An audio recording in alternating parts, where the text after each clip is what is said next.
Get wise to teacher retirement plans.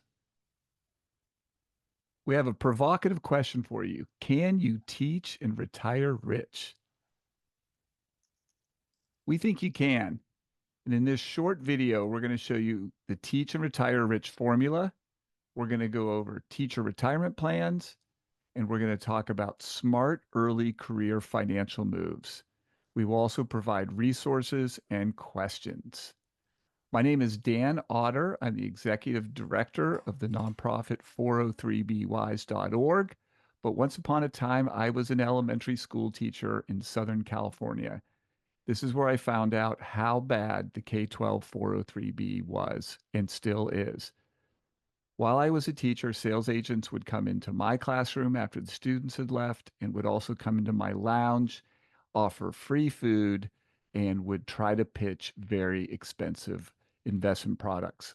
I didn't know much about investing when I started teaching, but as I got wiser, I learned these salespeople were trying to sell me very high cost products. This made me angry. So in 2000, I launched the website 403 Wise. The goal was education and advocacy. We wanted to be a place where teachers and educators could come and learn in a non sales environment about the power of the K-12 403b. I've met a lot of great people during my time running this website, none greater than my partner, Scott Dauenhauer. Thanks, Dan. Hi, everyone. My name is Scott Dauenhauer. I'm a certified financial planner and have a master's degree in financial planning. And I run a company that works with educators called Meridian Wealth Management. I am also a fiduciary advisor and the director of research for 403B Wise. I have some good news for you, though. I am not here to sell you anything. I'm not taking on new clients. I don't take on clients related to the nonprofit. My wife is a teacher. She has been for I think 27 years now, and I got into this mainly because of her. Similar to Dan, someone approached her in her classroom many, many years ago and tried to sell her on high cost, really bad 403B products. And that's how I got involved. Looking forward to presenting to you. Thanks, Scott. Scott and I joined forces shortly after the year 2000, and we co-wrote the book 403B Wise Guide.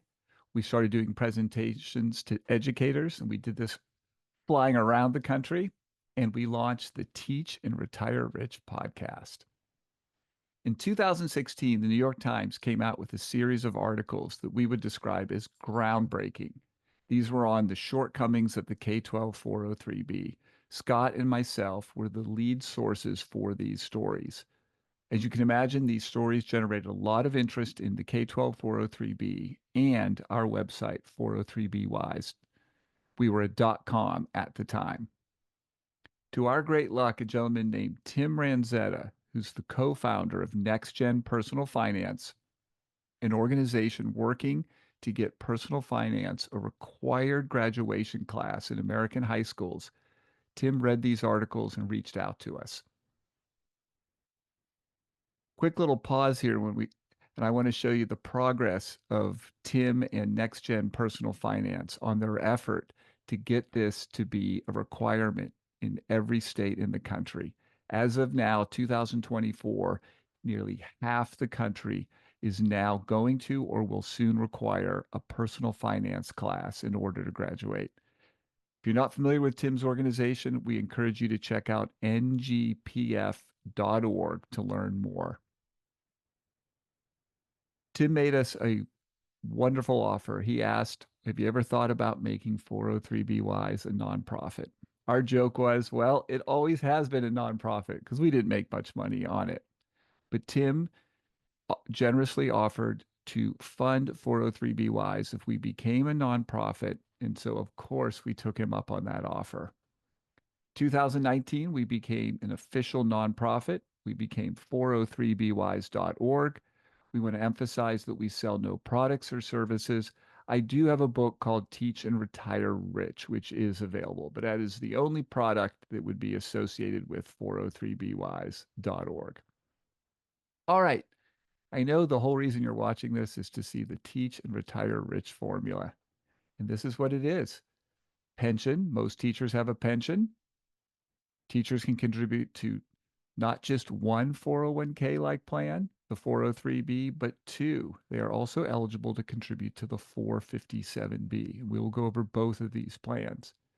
And most teachers can contribute to Social Security. Not all teachers, and we'll show you a map of the United States showing which states where teachers don't contribute to Social Security. Let's look at the pension. This is a formula-based defined benefit plan. It takes into consideration some combination of years of service, salary, and your age at retirement. Generally, most teachers who work 25 to 30 years can expect to get 40 to 60% of their final salary in retirement through their pension. Here's an example from California. In this example, the teacher has worked 30 years. They are 62 years old, and the formula for this would be 0.022. Their final monthly compensation is just over $7,000. So this educator can expect in retirement to receive more than $4,600 per month. CalSTRS, which is the pension agency in California, has this excellent benefits calculator on their website. And most pension plans have similar online resources available. Something to know about pensions are tiers, and this can equal tiers as in TEARS. Why? New hires often are put into less generous pension payout tiers. This could mean you need to work longer to enjoy a good retirement, and the payout in retirement may be less generous. We're going to give you some homework. We encourage you to research pension formulas and retirement calculators for the states you would like to teach in. Also, research the pension tiers in those states. All right, let's look at the 403b and the 457b. One of my favorite teaching tools is the Venn diagram. Let's take a look at what these two plans have in common. They are both supplemental 401k-like savings plans. For 2024, you can contribute up to $23,000 into each of these plans. And if you're over age 50, you can do an additional $7,500 into each plan. You can contribute on a pre-tax or after-tax Roth basis, and you can invest directly in mutual funds. If you are working into your late 50s, you can begin to take withdrawals while still working at age 59 and a half. You can contribute to both plans, and you can take out loans from each plan. The big difference, and we would argue the big advantage of the 457B is there is no 10% early withdrawal penalty when separating from service. What does this mean? You leave your teaching job at age, let's say 28, you can access your 457B. Now, you'll pay taxes on the withdrawals, but you will not be penalized. In contrast with the 403B, you cannot access this money even after separating service until age 55 without having to pay a 10% early withdrawal penalty. Social Security. I'm going to show you a map here where teachers contribute to Social Security, and it's also going to show the states where teachers do not contribute to Social Security. Teachers in the dark blue are the states where they do not contribute to Social Security. It's very important that you know that when you begin your teaching career. I taught in California, and I'm embarrassed to admit that I probably didn't realize that I was not contributing into Social Security for at least a year. We have an example for you that I think is going to illustrate why Dan and I do this. every single day and why we're presenting to you. I want you to meet Frank and Ashley. Both Frank and Ashley are age 22. Both are hired at the exact same district, and both start a 403B. They also contribute $5,000 per year. Now, they're in the exact same type of investment. They both earn 7% annual return, and they both contribute until age 62. Frank, he accumulates over $500,000. What an impressive feat. But Ashley, she accumulates almost $900,000. Wow. What is she doing different? She accumulated $360,000 more. Now, I know we're not in person right now, but I want you to pause this video and think about that and think of some answers as why you think there might be such a large difference. Okay. So we'll come back to that. The 403B problem is what we're here to talk about today. Most of you probably know about the 401k. You've heard it in the financial news. Maybe your parents had one. Maybe you have one at your current job before you go into teaching. Usually there's just one vetted financial institution offering investments. Oftentimes you're automatically enrolled into it. You don't really have a choice.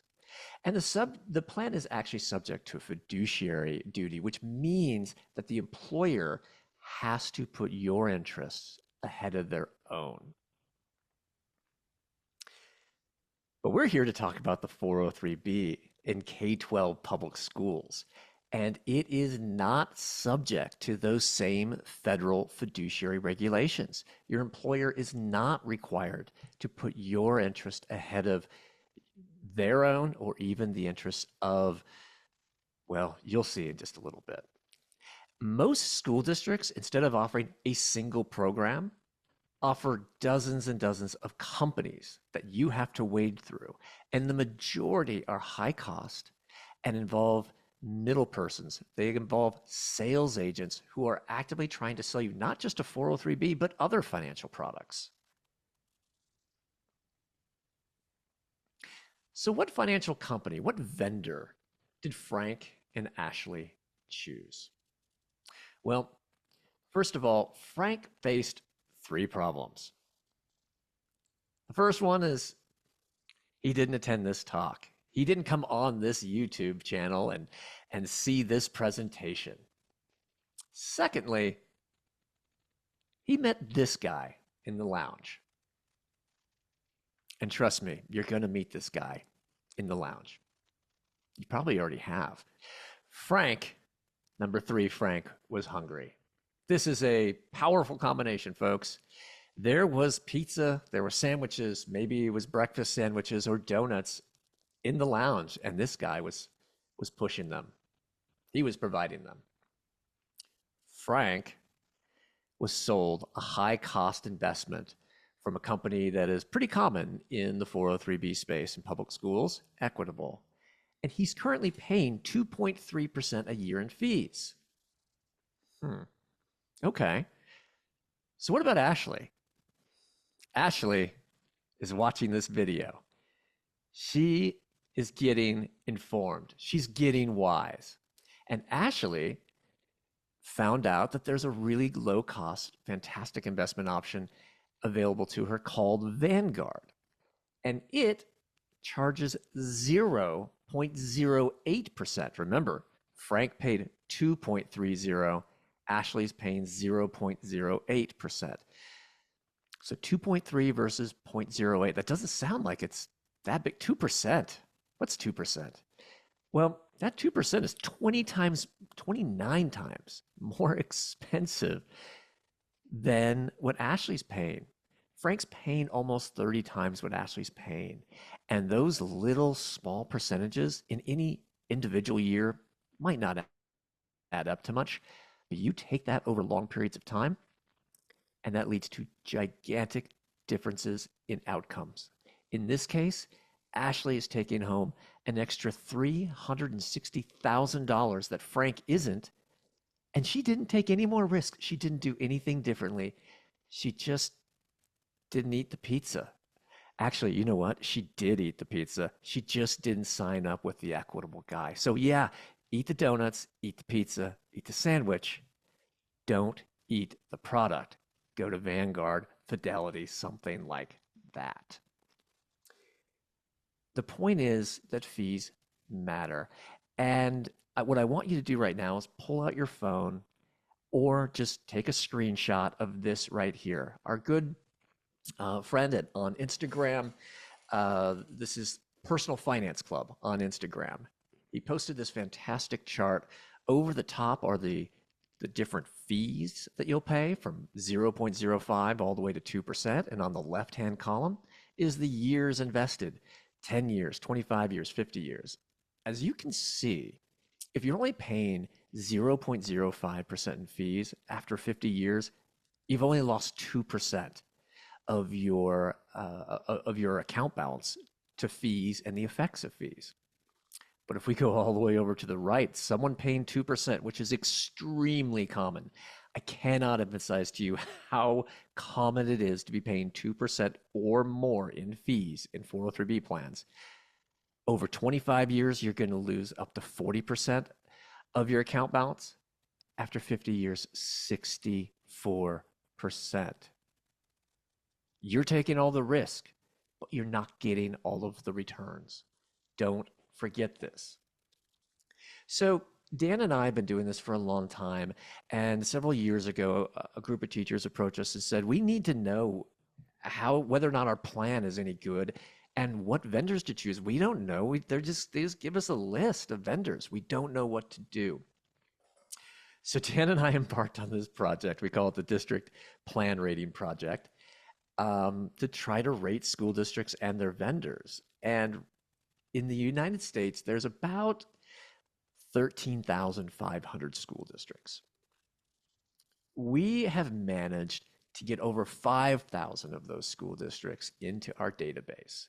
Now, most of the large districts are there. We have data covering close to 2 million teachers and around 60% of all public K-12 educators. What we first did is designed a system to make it extremely easy for you to know whether or not you have a good vendor. That system is what we call the traffic light system. Most people, whether they drive or not, know what these various traffic lights mean. So when you come to a red light, when you're driving or someone's driving and you're in the car, you stop. Well, we have created a list of all the major vendors in the 403B. And we have listed vendors that we think you should not contribute to or should really seriously consider not contributing to. And we call these red vendors. The red vendors are the ones that require you to go through a salesperson. Their fees are generally higher. They often have what are called surrender charges. And they are also going to sell you other financial products that may not be in your best interest. Just like when you come to a red light, if you see a red vendor, you should stop. If you're currently contributing to one, you should stop contributing to them, or at least consider that. And before, if you are about to start contributing to a 403B, if your vendor is on this list, you should think twice and look for a different vendor. Before we get to the good vendors, what other things make a vendor red? Well, we have indexed annuities as red vendors, and this fantastic former Wall Street Journal columnist, now a blogger, Jonathan Clements, he once tweeted, estimated annual sales of equity indexed annuities if salesmen weren't paid huge commissions, $0. These things wouldn't generally be sold if they weren't paying dramatic commissions. That's why you will often see them being sold. What else is driving the sales of these expensive products?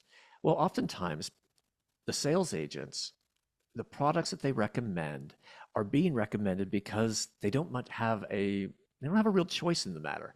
For example, with this vendor, in their disclosure documents, we took this directly from their disclosure documents. It says FPs, which stands for financial professionals, must meet certain minimum sales requirements in proprietary insurance products to qualify for health and retirement benefits. What does that mean to you? It means that if they don't sell enough of this product to you, their subsidy for health insurance and retirement benefits gets cut and potentially eliminated. Now imagine if you as an educator had your health insurance benefits tied to the grades that you give. Would that change the grades that you give? I would hope not, but at the end of the day, you need your health insurance. You need your retirement benefits. So it probably would. This is a conflict of interest that should not exist. It's not usually disclosed to you face to face, and is one of the reasons a vendor might be a red vendor. Okay, turns out that vendor also had to pay a $50 million penalty to the SEC to settle charges that it misled account holders on their statements. I won't get into exactly what happened, but $50 million to settle these charges. This is also something that might make a vendor red. Okay, contrary to popular opinion, when you come to a yellow light, you should not speed up. You should proceed with caution, which I guess does sometimes mean speeding up, but generally it means you need to be aware that that light is about to turn green. So we have yellow vendors as well. Yellow vendors are vendors that don't require a financial advisor, do not have upfront fees, and do not have fees if you need to get out of significant fees if you want to get out of the product early. However, their fees are a little higher than we would like. Oftentimes, they don't have investments that we like them to have, which are called index funds, or they might have some questionable either sales practices, or they might have got into some regulatory issues that we think would prevent them from being the next kind of vendor we're going to talk about. So if you see a yellow vendor, that's fine. You might have to work with a yellow vendor if all of the other vendors are red. But hopefully your school district offers a green vendor. When you come to a green light, what do? Green means go. And if you see a green vendor on your list, you should feel free. You should feel good that you can put your money at one of those green vendors, and hopefully you will have at least one of these green vendors on the list. So green means go. If you see one of these, you go ahead, feel free. You don't have to look twice. You don't have to worry about it. The fees are going to be pretty reasonable. And we'll tell you here in a little bit how you can get some additional help in choosing among those vendors with our Facebook group. So yeah, if you see a green vendor, green means go. And also green vendors have really low fees. You're able to build a diversified portfolio for less than 0.25%, and there's no salesperson. So these are going to be the plans that allow you to accumulate a lot more money in your account. This is what Ashley had. Frank had a red vendor. Ashley had a green vendor. So we took this information and decided to use it to grade District 403B plans. And of the over 5,000 that we've graded, unfortunately, only very few get A's and B's. There's no curve here. Less than 4% get A's and B's. Now, luckily, a bunch get C's. We're going to talk about that in a second, but fully more than one third of plans get a D or an F. So what makes a plan an F? If they only offer red vendors, it's an F. If they offer red vendors but one yellow vendor, they get a D. If they offer red, yellow, but they offer at least one green vendor, if your plan offers at least one green vendor, your plan will get a C. This is the one time in your life you should be excited to get a C because it means that at least you have one good investment option. The reason we still say it's a C, even though it has one good investment option, is because most educators don't know about it. And most educators are in the yellow and red vendors. They don't know they have this green vendor. So the plan itself still gets a C. Now, to get a B or an A, the school district has to take charge of their plan and put it out to bid and come back and act as fiduciaries for their plan. Very few programs do that, although we are starting to see this as a trend. So hopefully you'll find a school district that has an A or a B, but if you still have a C, it's okay. So luckily 403B Wise on their homepage has this great tool. You can literally put in the state that you're going to work in, and then you can look up the school district that you're going to work in, and we might have a list of the vendors that are available in your school district. Hopefully we will. As we said, we've got about over 5,000 of them. And one of the things we've done, along with putting the grade up there, is if you have a green vendor, we point it out. We make it easy for you to know who the green vendors are in your school district. In this example, we've got Carbondale ESD. This is in Illinois. They get a C, but they have both Aspire Financial Services and Vanguard Investments, which means that the teachers in that, the educators in that school district have at least one green option, at least one good option that they can contribute to. So again, we're happy to have a C in that case. So in Springfield, Illinois, this gets a C because they have one, only one. They have one green vendor, but thank goodness they have that green vendor. It's Aspire.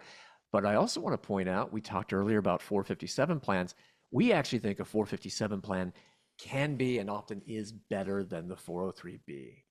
And Illinois has their own 457 plan. That's fantastic. And there are many states that have great 457 plans that are also offered to educators. Off the top of my head, it's Ohio, North Carolina, New York, California. We're going to have a resource and a tool for you soon for that as well. But always look to see if they have a 457. We should have some ratings for those soon.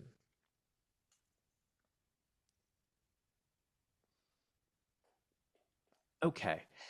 One of the things that often stops brand new educators from putting money into their 403B or 457, they've all this paperwork to do, and then they have to start a 403B, and then they have to figure out which vendor to choose, and then they have to figure out where to put their money. And it just becomes overwhelming. They end up not doing it. This is what I want you to do. For now, open the account at hopefully at a green vendor and choose what's called a target date fund. All the green vendors offer a target date fund. Find one that is has a retirement date that is pretty close to when you think you might retire. If you're 30 years old, find one that's 30 years in the future. So like today, this is the year 2024, 30 years from now is 2050. We'll say you would look at the 2055 one. If you're 20 years old, you're probably not 20 years old and about to teach, but you might be close. You might be looking at the 2065 fund. Just put your money into this. If you want to change it later, great, but this will automatically manage your money for you. It will be aggressive at first, and it will become more conservative. That means it'll go from heavily in stocks when you're young, and it'll get more conservative as you get closer to retirement. It'll be more in less risky assets the closer you get to retirement. It'll do that automatically for you and at a low cost. So this way you don't have to make any more decisions. Just make the decision to get into that 403B or 457 and use the target date that's closest to when you think you might retire. And then move on to everything else that you have to do. But this is how you get started. This is how you do it quickly. Back Okay. to you, Dan. Thanks, Scott. Okay, so you are a new teacher or soon to be new teacher. What is a smart early career financial move? Well, you're probably going to be surprised at our recommendation. Ignore the 403b. We're not kidding. Start a Roth IRA. Why? You get to choose any company you want. So you're guaranteed to get access to green vendors. You want Fidelity? You can, this afternoon, tonight, tomorrow morning, you can open an account, a Roth IRA account with Fidelity and Vanguard very quickly. The other benefit of a Roth IRA is it's not tied to your employer. So if you leave teaching or you leave your school district, there's no extra paperwork to do to make sure that you still have access to that retirement account. The other advantage is this is after tax savings. So this is contributions you make after you've already paid taxes. That seems like not an advantage, right? But here's the benefit. In retirement, when you access a Roth IRA, you will pay no taxes. Think about that. You might be 20, 23, 24. Your future self, when you are 60, 65 years old, you are going to love having a pool of money that is not taxable. So we think you should start first with a Roth IRA. When should you do a 403b and a 457b? If you have good investment options, Scott laid out what green and yellow vendors look like. Also, when you can comfortably contribute, because most teachers are contributing already to a pension. They might also be contributing to Social Security. And if you start a Roth IRA, suddenly that's a lot of money going to retirement. And that's a good thing. But we also don't want you to be in a situation where you can't enjoy life. We do think the 457B is greater than the 403B. The main reason is the ability to access this money penalty free upon separation of service. Now, again, you'll still pay taxes. There's also a little bit more state fiduciary requirements of a 457B. Generally, they are better, the vendors, than the 403B vendors, but you might also see a lot of the bad actors in the 403B space selling 457Bs. Scott made a really good point about the quality state 457B plans available. If you're in the state of Ohio, I would strongly look at the 457B, the Ohio Deferred Compensation Plan. New York may have the best 457B, state run 457B in the country. New York State Deferred Comp is excellent. So if you're in either of those two states, I would look at those plans. And no matter what state you are in, see if there's a state-based 457B offered, because most likely it's going to be the lowest cost. A lot of teachers have explored or might explore the PSLF, Public Service Loan Forgiveness Program. And we come in contact with a lot of teachers who are eligible to take advantage of this. How does this work? Well, this will be a very brief overview. First of all, you have to work for an eligible organization. K-12 public schools are eligible organizations. You have to work full time. You have to have gotten direct loans from the federal government, and you have to sign up for the income driven repayment plan, and you have to make 120 qualifying payments. You can then, at that point, have your loan forgiven. So we would encourage you to explore this option. All right. Finally, what are some resources so you can get even wiser? We highly encourage you to join the 403B Wise Facebook group. Of this date today, in September 2024, we have almost 18,000 members. We think this is an excellent resource so you can connect with educators from all over the country. You might even connect with some in a school district you might be looking to get hired in. You can make great contacts in this group. We've put out a short podcast series called Learn by Being Burned that tells the story in the teacher's voice about getting burned by 403B salespeople, but then learning and getting wise to these plans and then advocating for change. This is available on all major podcast outlets and from the homepage of 403bwise.org. Please come to 403bwise.org You can always contact us at hello@403bwise.org. We recommend Jonathan Clement's website, humbledollar.com, one of our favorite books on the psychology of investing. It's actually a very easy and engaging read, is the book The Psychology of Money by Morgan Housel. Morgan has a fantastic podcast that we encourage you to listen to. And also for general money education, we think Yaneli Espinal's book, Mind Your Money, is an excellent resource to have. Thank you for watching this video. Please share it with your future teacher colleagues, and we hope to see you at 403bwise.org or in the 403bwise Facebook group or on our free monthly office hours where Scott and I answer your questions via Zoom. To participate in those sessions, go to the homepage of 403bwise and click events. Thank you for considering entering the career of teaching.